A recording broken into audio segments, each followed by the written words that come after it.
जय भीम साथियों, जय भीम, नमो बुद्धाय।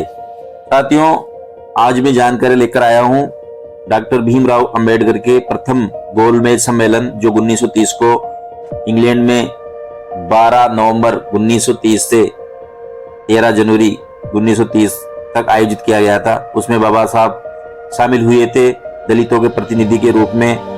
ये गोलमेज सम्मेलन जो इंग्लैंड में आयोजित हुआ था उसकी विस्तार से जानकारी मैं यहाँ पर दे रहा हूँ। इससे पहले आप हमारे चैनल को सब्सक्राइब करें, लाइक करें और कमेंट करें और अधिक से अधिक शेयर करें। भारत रत्न डॉक्टर बाबा साहेब भीमराव अंबेडकर भारत के इतिहास में सामाजिक समानता के रूप में जाने जाते हैं। संपूर्ण भारत में बाबा साहेब भीमराव अंबेडकर एकमात्र व्यक्ति थे जो आजीवन दलितों, शोषितों और वंचितों को अधिकार दिलाने के लिए संघर्ष करते रहे।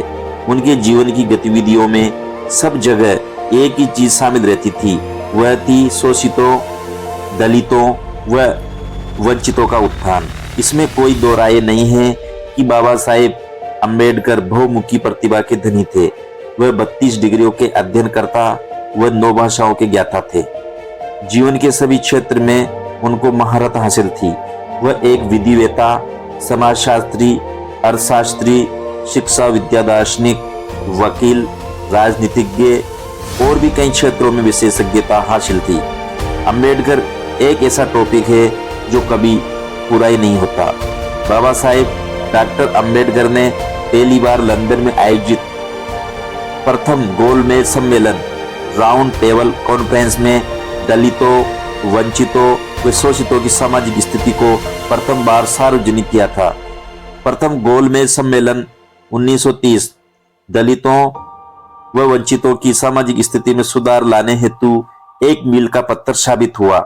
लंदन, इंग्लैंड में आयोजित प्रथम गोलमेज सम्मेलन 1930 का सबसे बड़ा ऐतिहासिक पहलू था डॉक्टर अंबेडकर का वो भाषण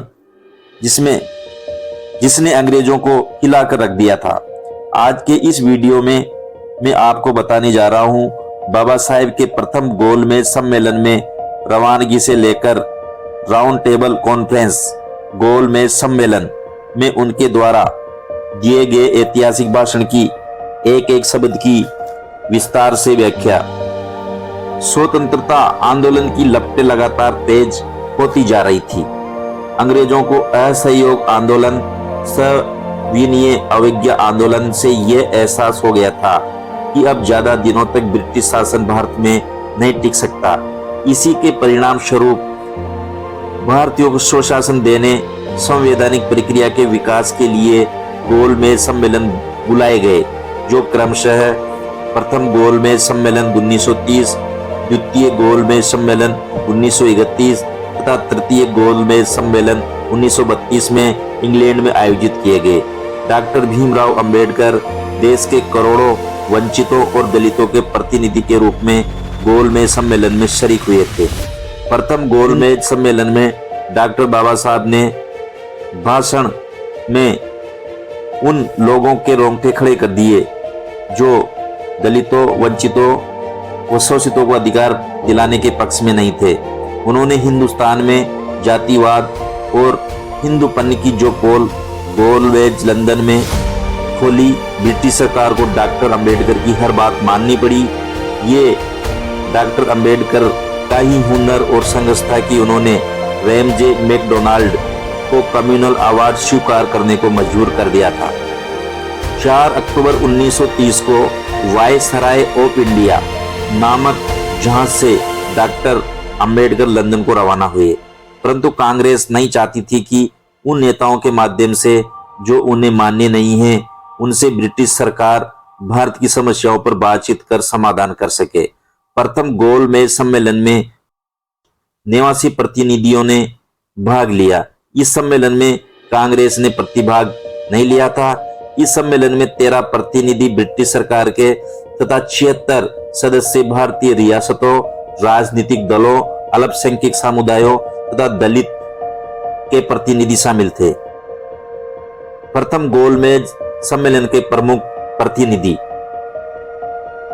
मुस्लिम लीग, मौलाना मोहम्मद अली, जौहर, मोहम्मद शफी, आगा खान, मोहम्मद अली जिन्ना, मोहम्मद जफरुल्लाह खान, AK फजलुल हक, दलित और पिछड़ा वर्ग, डॉक्टर BR अम्बेडकर, देसी रियासतों के प्रतिनिधि अकबर जैदी, हैदराबाद के दीवान, मैसूर के दीवान सर मिर्जा इस्माइल, ग्वालियर के कैलाश नारायण, अक्सर पटियाला के महाराज भूपेंद्र सिंह, बड़ौदा के महाराजा सियाजीराव गायकवाड़ रहते, जम्मू और कश्मीर के महाराजा हरि सिंह, बीकानेर के महाराजा गंगा सिंह, भोपाल के नवाब हमीदुल्ला खान, नवानगर के KS रणजीत सिंह, अलवर के महाराजा जय सिंह प्रभाकर और इंदौर, रीवा, धौलपुर, कोरिया, शांगली और सरीला के शासक भी इसमें शामिल हुए थे।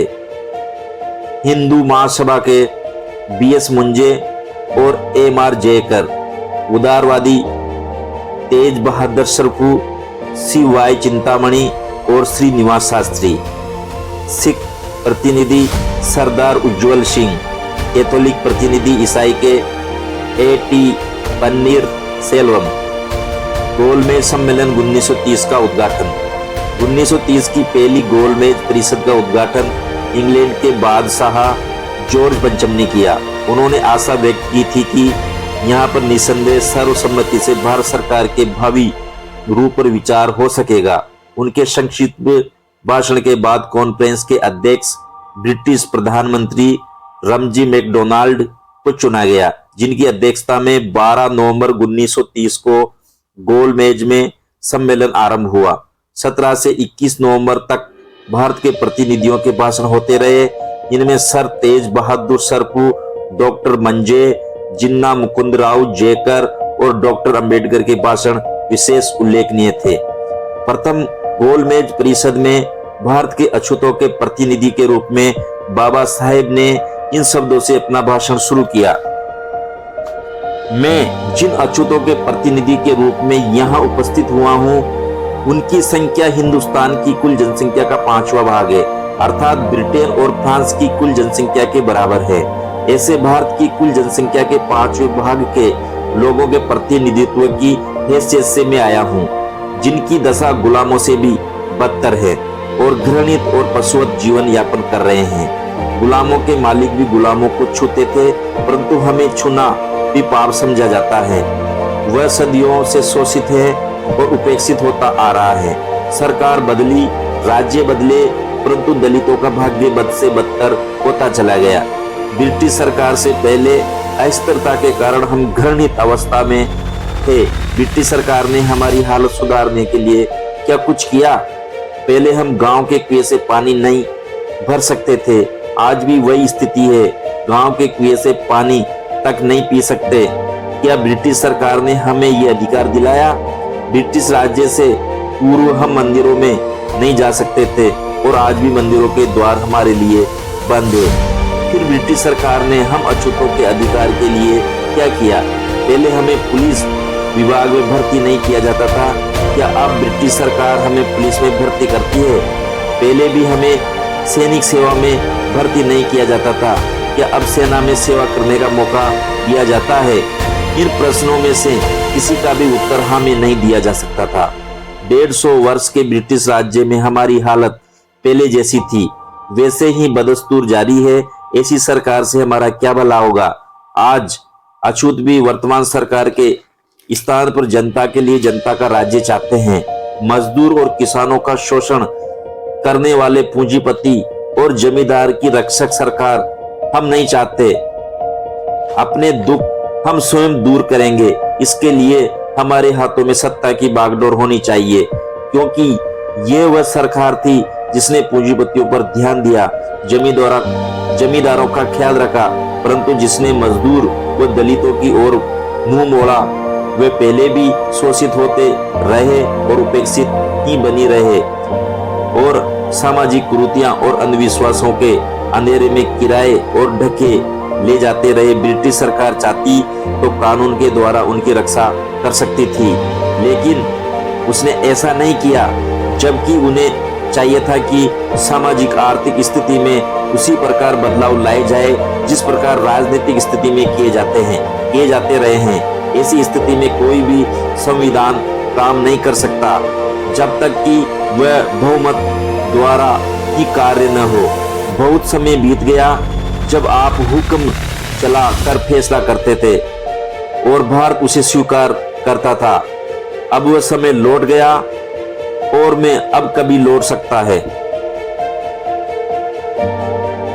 प्रथम गोलमेज सम्मेलन के अपने तेजस्वी भाषण को जारी रखते हुए डॉक्टर अंबेडकर ने औपनिवेशिक स्वराज्य की मांग का समर्थन किया और ऊंच नीच के भेदभावपूर्ण हिंदू समाज की पद्धति का उल्लेख करते हुए उन्होंने कहा कि भारत में एक ऐसी खास विधान की जरूरत है जिससे प्रतिकूल परिस्थिति में भी अछूत समाज उन्नति कर सके।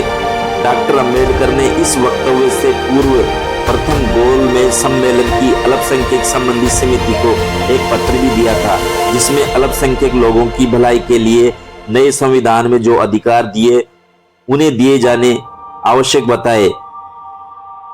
बताए गए इस प्रकार थे: समान मूल अधिकार, दूसरा भेदभावपूर्ण व्यवहार के विरुद्ध संरक्षण, तीसरा सामाजिक बहिष्कार करने वालों को कड़े दंड की व्यवस्था, चौथा सरकारी नौकरी में उनका स्थान सुरक्षित, पांचवा उनकी उन्नति के लिए अलग विभाग, छठा विधानसभाओं में भी उनके लिए सुरक्षित स्थान, सातवां शोषण से मुक्ति की ओर ध्यान।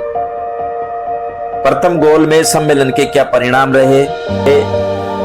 प्रथम गोलमेज सम्मेलन में डॉक्टर बी.आर. अंबेडकर ने जो भाषण दिए, मांगे रखी, वे भविष्य में भारत के संविधान की मजबूत नींव रखने में मील का पत्थर साबित हुई। महाराष्ट्र में पुलिस विभाग में दलितों के लिए भर्ती के द्वार खोल दिए गए। ब्रिटिश सरकार ने विभिन्न क्षेत्रों में अछूतों के लिए कानूनी अधिकार तय कर दिए गए। प्रथम गोलमेज सम्मेलन की जो अहम और महत्वपूर्ण दूरगामी परिणाम प्रथम गोलमेज सम्मेलन का जो अहम और महत्वपूर्ण दूरगामी परिणाम रहा वो था पुनः पैक्ट।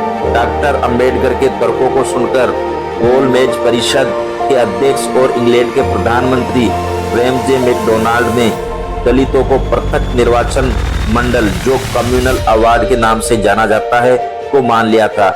लेकिन भारत में महात्मा गांधी और उनके अन्य लोगों के कड़े विरोध तथा गांधी का आमरण अनशन दलितों के सुनहरे भविष्य को निगल गया। परिणाम स्वरूप 24 सितंबर 1932 को बाबा साहेब डॉक्टर अंबेडकर को पुनः समझौता पर हस्ताक्षर करने को बाध्य होना पड़ा। तो दोस्तों, साथियों, ये था डॉक्टर भीमराव अंबेडकर की गोलमेज सम्मेलन में दी गई स्पीच। जानकारी पसंद आई होगी। चैनल को अधिक से अधिक सब्सक्राइब करें, लाइक करें और कमेंट करें।